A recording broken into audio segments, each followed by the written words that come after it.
Good afternoon, everybody. Welcome to Molineux. We're here to see if there is really any magic left in the FA Cup. Norwich City, of course, in fourth round of the competition, playing a fellow Premier League side, Wolves. Maybe not the most attractive tie on paper, but it's certainly going to be one to watch, I imagine. And we should have the team news for you in about a minute's time or so.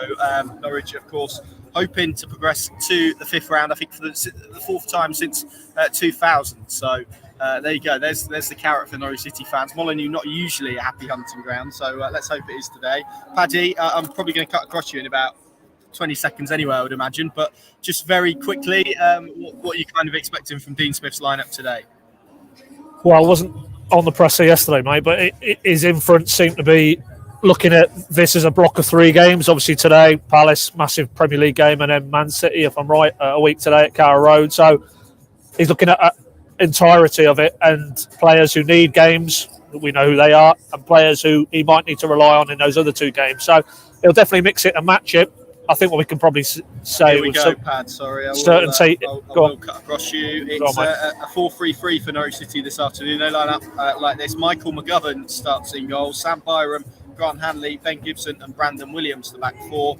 Billy Gilmore, Pierre Lace-Malou and Kenny McLean, the midfield three, with Sargent on the right, Milo Rashica on the left, and Adam Eder up front. The subs bench, Angus Gunn, Max Aarons, Dimitris Giannoulis and Matthias Norman returns since, of course, the league fixture where he limped out of. Shemiswa Poeta, Kieran Dowell, Timu Buki, Christos Solis and John Rowe. So there you go. Norwich City in a 4-3-3 shape. McGovern in goal, Byram Hanley, Gibson Williams, Gilmore, Lace-Malou McLean, Sargent, Rashica and Adam Eder. So probably really what Dean Smith said, really, Pad. It's a real mix between perhaps players that he feels can play 3 games in a week and also some of those that need minutes as well.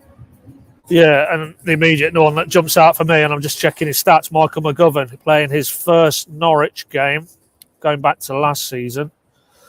Well, actually, the season before, December 29, Norwich won QPR won in that championship season. And of course, I think he went off at half time that day, didn't he, with injury? That was a night game. Yeah, it's coming back to me now. And Dan Barden got his opportunity. So last time Michael McGovern kept goal for Norwich is December 2020. And here we are, February 2022. So it's a big afternoon for that man. And it's interesting that you wouldn't maybe feel Angus needs another game, but whether that's as we know, Tim Krul's not going to be back for those massive Premier League games, whether that's a bit of protection mode there with Angus. The fact that he is on the bench, isn't he? I'm right in saying, yeah. So there's no injury issue there with Angus. That's a bit of a puzzler for me. I don't see what you miss from playing Angus Gunn today, particularly when I look just in front of Michael McGovern as it is. That's a very experienced back forward. You'd argue that's 3 of the first choice 4 under Smith now in Hanley, Gibson, Williams, and Sam Byram for Max Aarons isn't exactly a downgrade in terms of experience. So that intrigues me a little bit why he's gone with McGovern. And then ahead of them, I thought myself Gilmore would come in. I did think maybe Norman, but again, with that, looking at the next 2, are we basically saying now with Dean Smith's selection that he feels he wants Norman playing against Palace or playing a leading role against Palace, and it's a little bit protection mode for him today. Big opportunity for Billy Gilmore. We all know, I think it's safe to say, it hasn't gone quite to plan for him or Norwich thus far in this loan move. But, after all the hullabaloo of Crystal Palace, this is an opportunity again for him to put down a marker at least and show he can be a part of what's shaping up to be a really exciting end to the season. And then the front 3, I did think he'd probably rest Pookie from the start. And, either Sargent, Rashica, that's 3 of the strongest 4 he's been playing in recent weeks. So, yeah, I think, as he said on Friday, mix and match. And he's been true to his word there, really. And, of course, on the bench, if he needs to turn to them, he's got Aarons, Giannoulis, Norman, Pookie, and then a couple of younger ones in Zolis and Rowe. So, McGovern, for me, is the interesting selection. I don't know what you think about that one, Connor. Yes, it's really intriguing, isn't it? Because I think there's probably an argument that maybe Angus does need the game time, given what he came in for Watford, didn't he? Of course, kept a clean sheet in that one. It'll be interesting, obviously, to get Dean Smith's thoughts after the game on why that decision was made. Maybe it was just giving or rewarding Michael McGovern with a game. It's probably quite rare for him for this to happen. So, that's an interesting one on the goalkeeper front. I'll just run through Wolves' team for you. fairly strong as you would imagine, but only 7 substitutes named by Bruno Lage this afternoon. So they have got John Ruddy in goal, of course, playing against his former club. Kilman, Cody and Totti is the back 3. Semedo, Dendoncker, Neves, Moutinho and Ait-Nouri, the midfield 5, with Daniel Podence and Fabio Silva up front. So quite a packed midfield and a strong midfield, and we'll come on to the shape in a moment. Maybe that's the reason why Dean Smith has opted to change it around. Their subs bench: Jose Sarr, Hoover, Marcel, Raul Jimenez, January signing Chiquinho, Kundal and Campbell as well. So quite a stretched Wolves squad by the look of that, Pad. But do you get the sense that Dean Smith is well, just coming on to that formation change, do you think 2 reasons really? One, I suppose, tailoring it to Wolves overloading the midfield in the way they have, but is this Dean Smith as well taking a look at maybe the system that he'll want to use beyond that Palace game for Manchester City and Liverpool in particular? It's a fair shout, and I'd also throw in, of course, Wolves was his second game, Carrow Road. Norwich should have won that day, draw as it turned out, but he identified after about the first 15-20 minutes, and I think if I'm right in saying that was the game that Norman actually originally got injured and Lucas Robb came on early in the first half, but he felt that it was Moutinho and Neves were dictating the game. They wasn't getting close enough to them, and the 3, as it was for the rest of that game, was McLean, Gilmour and Rupp, and between them they were excellent that day, and really got on top of Neves and Moutinho. So yeah, I think for today that will be in his thinking, how that game panned out in the league. But you're right, throwing it forward, I think he said immediately after the Watford win on the pitch at Vicarage Road, you'd be foolish if you went into games against Manchester City and Liverpool, which are the ones after Palace, with essentially 4 attacking players and 2 out and out in terms of Ida and Pukki, because you then empty the midfield against, certainly in Man City's case, the best side in the country. So, yeah, I think there might be an element with Gilmour particularly that he's looking at it in terms of, if we're going to go that way and maybe string a 5, as it probably will turn out in those 2 games across the middle of the park, can you get a balance in the centre of that 5, really, which involves maybe a Gilmour, involves a Norman, you would expect. And obviously, Lise Malou now has to be in the conversation. In fact, that's one name who is absent. I mean, I don't know if there was any indication on Friday whether there was an injury with him, but that's an interesting one. No, he's in there, Pad. He is in there, next to McLean in the middle. Yeah, okay, yeah. Well, I've had a week off, so you'll have to bear with me. Yeah, well, I was looking down at the bench and I couldn't see him, but yeah, he's firmly in the conversation after the Everton and the Watford game. Him and Sorensen unavailable at the minute through injury, but Lise Malou, I think, has staked a claim that he can play a role now in the right mix in that centre of the park. And yeah, go back to my earlier point. For today, for Billy Gilmour, massive this. It's not simply about progress to the FA Cup 4th round. This is for Billy Gilmour, maybe almost a reset. He's had that period away now through the injury. And now he's dropping back into a group of players who are just coming off the back of 2 encouraging Premier League wins and performances. Can he add something to the mix? And I don't know, if we see something today, with the caveat that it is the FA Cup, not the Premier League, does he then come into the conversation for Palace, for Man City, for Liverpool? But yeah, I think for me, it's a 2-part. Why he's gone the way he's gone in the centre of the park today. It's what happened when they played Wolves in the league in his second game in charge. But it is probably also with one eye maybe to the Liverpool and the Man City contests. But, just ahead of those, you're maybe going to get into that one, Connor, but ahead of those, I think it's another big opportunity for those 3.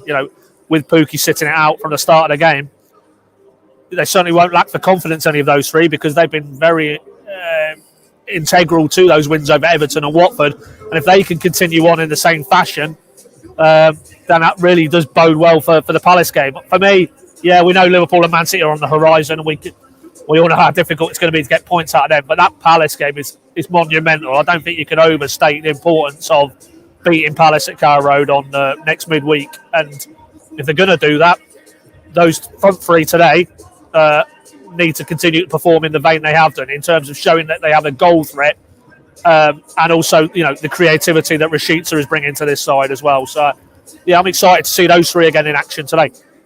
Yeah, an interesting omission. No Ozan Kabak in Norwich City squad this afternoon, which is quite interesting. Wolves also without former Barcelona player Trinket. I think he's on loan actually, isn't he? He's tested positive for COVID-19, so he isn't in the squad. Just to run through, because I can see a few people join us late. Norwich City lined up like this: McGovern in goal, Byram, Hanley, Gibson, Williams, Gilmore, Lees, Malou, McLean, Sargent, and Rashida. Either side of Adam Eder. Just on Eder then, Pads. I mean, the kind of impressive performances that we've seen really starting at West Ham, which was after the Charlton game in the previous round of this competition, has arrived in a striking two alongside Timu Pukki. How much of an opportunity is this for him today to prove that he can do it in a one ahead of, again, we're talking about Crystal Palace maybe, but more pertinently maybe the games after that, where Norwich maybe will need a different type of striker, someone who can hold the ball up and bring other people into play. It feels like probably quite a big afternoon for that young man. Yeah, and if we get his display against Everton, and I don't just mean by that landmark Premier League goal, but he was excellent that day. Against Godfrey, Yerry Mina, one or two as Michael Keane as well. Excellent centre backs in their own right.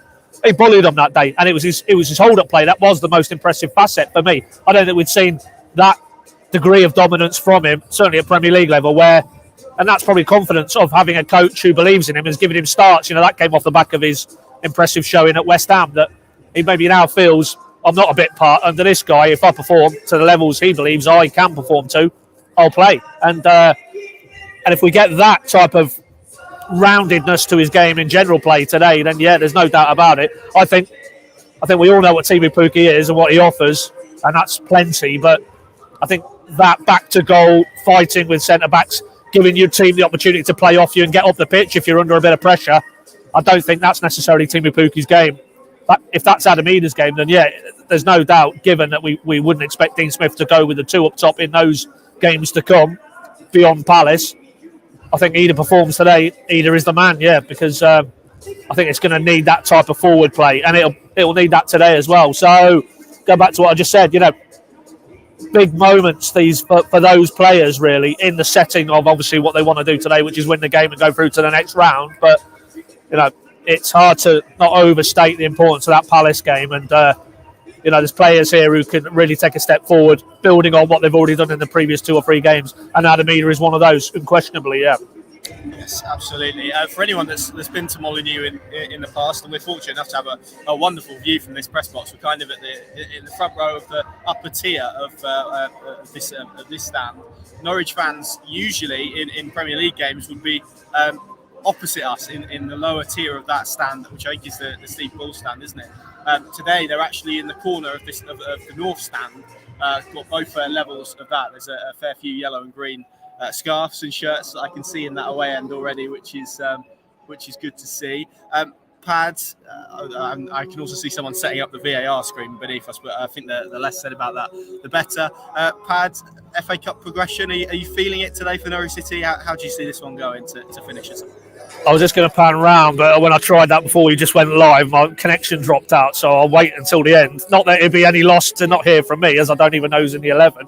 Can't even read a graphic, but I don't know. I can honestly see the both scenarios today. Obviously, we know it will get finished to a finish. Extra time and penalties if required. So we'll know the outcome by the time we leave here in a few hours. And it wouldn't surprise me either way. I could see Wolves. What are they, 8th? I think only a few points off 4th. I think it might be you saying on the drive over. They are a club clearly looking to finish very strongly in the league this season, and I'm sure they would identify maybe a cup run is not beyond them with the quality of player they've got. So, their lineup suggests that that's the approach they're going to go with. I believe it's a full house today as well. There's a good contingent of Norwich, but the Wolves fans have got behind it as well. There's not a spare seat to be had. They will come. Tremendous pedigree in this competition. The old blue, the black and gold in the FA Cup. It's in the DNA of this club to have good FA Cup runs and wins. So, yeah, I can see them going full tilt, but on the Norwich side of the ledger, coming off the back of 2 really, really invigorating, almost reviving wins and performances, belief is there now. There's a bit of confidence, a bit of momentum. I just hope that we're not talking about that that break last weekend has not done Norwich any favours, because they were really, in such a positive vein that it's just checked their momentum. I hope that isn't the case today. But ultimately, I think for Norwich, it's all about Palace for me. It's Palace, Wednesday, Carrow Road, 3 points, and then game on properly in terms of relegation and survival. And I just think whatever Dean Smith has said to those players, whatever him and Shakespeare think, whatever his team lineup suggests, that has to be at the back of their mind as well. And I don't know, I just think that might tip the balance maybe towards Wolves, and it might be Wolves progressing at the end of the day. But if it is, and we've seen positive signs that we can take into, for me, the bigger game of the two against Palace, then I wouldn't be unduly concerned, particularly if, Wednesday night we're sat there and there's another 3 points on the board for Norwich. That, this week, is what it's all about. Yes, absolutely. I can see this going the distance, I'm afraid. I must admit, I can see us sitting here and watching penalties. But let's see what happens. Thank you all very much for watching. Of course, Pinken.com and the Pinken Plus app, the place to go for full match coverage. Paddy's going to try the pan so you can see the wonderful view we have here at Molineux, which is a really historic stadium. Some noise in here as well when it gets going. I believe it's a sellout today, so Norwich have certainly sold out their allocation. So no one can say the FA Cup doesn't matter to English football fans. Thank you very much for watching, and we'll see you again very soon.